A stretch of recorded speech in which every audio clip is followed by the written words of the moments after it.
Good morning. இந்த நாளில் கூட இயேசு கிறிஸ்துவை குறித்து நாம் இன்னொரு அம்சத்தை பார்க்க போகிறோம். அவரே ஜீவ ஊற்றாய் இருக்கிறார். பழைய ஏற்பாடிலும் பார்த்தீங்கன்னா கர்த்தர் அவரை ஜீவ நீரூற்று என்று சொல்லும்போது அந்த காலத்தில் அவங்க பிரயாணப்படும்போது தண்ணீர் ரொம்ப தேவைப்பட்டு இருந்தது. தண்ணீர் அவங்களுடைய பலனுக்காக மட்டுமல்ல, அவங்களுடைய பிரயாணத்துக்காக ரொம்ப தேவைப்பட்டது.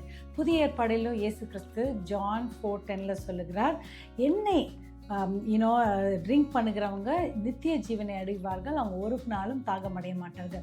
நம்ம ஜீசஸை நம்ம ஒவ்வொரு நாளும் நம்ம அனுபவித்து அவரை நம்ம ஏற்றுக்கொள்ளும் போது நமக்கு ஆவியில் புத்துணர்ச்சியும் பலனும் கிடைக்கும்.